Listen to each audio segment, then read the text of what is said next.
உழைக்கிறேன் என்று உடல்நிலையை கவனிக்காவிட்டால் உடல்நிலையை கவனிப்பதற்கென உழைக்க வேண்டியிருக்கும். நமக்கு சொந்தமான பொருள் தொலைந்து போனால் தேடுவதில் நியாயம் இருக்கின்றது. ஆனால் சொந்தமும் இல்லை, தொலையவும் இல்லை. ஏனோ மனிதன் பைத்தியம் போல் தேடிக்கொண்டிருக்கிறான் இந்த பணத்தை மட்டும். மட்டம் தட்டப்படுகின்ற மனமும் மட்டம் தட்டப்படுகின்ற தரையும் பலமானதாகவே இருக்கும். உண்மை கனமானது, எனவேதான் அதை சுமப்பவர்கள் குறைவாக இருக்கிறார்கள். எல்லோரையும் நம்புவது பயங்கரமானது, யாரையும் நம்பாமல் இருப்பது அதிபயங்கரமானது. அசாதாரண ஒரு செயலுக்கு தயாராகவில்லை என்றால் சாதாரண நிலையிலேயே இருந்துவிட வேண்டியதுதான். நீங்கள் அழகு என்றால் என்ன நினைக்கிறீர்களோ தெரியாது. யாரை பற்றி நினைத்தால் மனதிற்கு இன்பமாக இருக்குமோ அவர்கள் எல்லாம் அழகானவர்கள்தான். வலியை மட்டும் பார்த்தால் வாழ்க்கையை பார்க்க முடியாது. வலியை மீறினால்தான் வாழ்க்கை.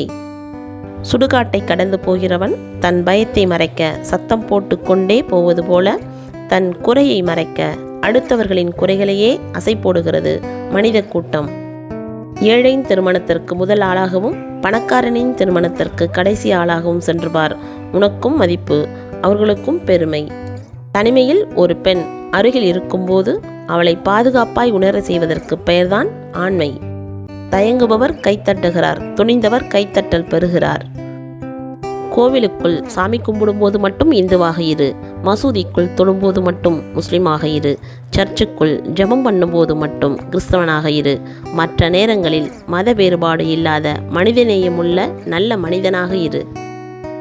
வருவது போவதற்காக, போவது வருவதற்காக, பிறப்பது இறப்பதற்காக, இறப்பது பிறப்பதற்காக, அழிவது மீள்வதற்காக, மீள்வது அழிவதற்காக, விதைப்பது அறுப்பதற்காக, அறுப்பது விதைப்பதற்காக.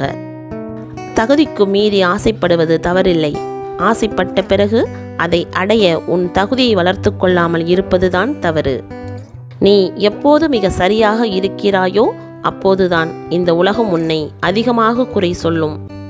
நாம் அனைவரும் மரண தண்டனைக்குள்ளானவர்கள்தான். தூக்கிடும் நாள்தான் வித்தியாசம். வீடுகளை கட்டுபவர்கள் ஆண்கள், அதை வீடாக வைத்திருப்பவர்கள் பெண்கள். பக்தியையும் பொறுமையையும் ஒருபோதும் கைவிடாதீர்கள். அதற்கான பலன் தாமதமாகும், ஆனால் ஒருபோதும் கிடைக்காமல் போகாது. அவமானமும் அனுபவமும் தான் வாழ்க்கையில் மிகச்சிறந்த ஆசான். அவை கற்றுக் கொடுக்கும் போதனையை எந்த விலையுயர்ந்த புத்தகமும் கற்றுக் கொடுக்காது. தன்னுடைய தவறுகளை உணர்ந்தவர்கள் திருந்தி விடுவார்கள். தன்னுடைய தவறுகளை நியாயப்படுத்துபவர்கள் திருந்தவே மாட்டார்கள். பழகும் எல்லோர் மீதும் பரிதாபப்படுவதும் ஒரு விதமான பலவீனமே. போலிகள் யாரென்று உனக்கு தெரியாமலேயே போய்விடும். குறையை எண்ணி புலம்பாதே, நிறைய எண்ணி நிம்மதியாக இரு. குறையில்லா மனிதன் என்று இவ்வுலகில் எவனும் இல்லை. யோசித்து ஒரு செயலை தொடங்கும் போது செவிடனாய் மாறிவிடுங்கள். ஏனெனில் முதலில் உற்சாகமான சொற்களை விட கேலி சொற்கள் தான் அதிகமாக இருக்கும். நம் நிலை சற்று சரியும் போதுதான் தெரிகிறது பலரின் உண்மையான முகங்கள். ஒரு பறவை தன் சிறகுகளையே நம்புகிறது, அமர்ந்திருக்கும் கிளையை அல்ல. உன்னை நம்பு, வெற்றி நிச்சயம். தொலைந்து போனவர்களை தேடுங்கள், ஒளிந்து கொள்பவர்களை தேடாதீர்கள். புரிந்து கொள்ள முடியாதவர்கள் தொலைந்தே இருக்கட்டும். உன் மதிப்பை முடிவு செய்ய வேண்டியது நீதான், உன்னை சுற்றி இருப்பவர்கள் அல்ல. நீ நீயாக இரு. பிடித்தவர்கள் நேசிக்கட்டும், பிடிக்காதவர்கள் யோசிக்கட்டும். தகுதி பார்த்து யாரிடமும் பழகாதே. உன் இறுதிச் சடங்கில் தகுதி உள்ளவன் கை கட்டி நிற்பான், தகுதி இல்லாதவன் உன்னை சுமந்து செல்வான்.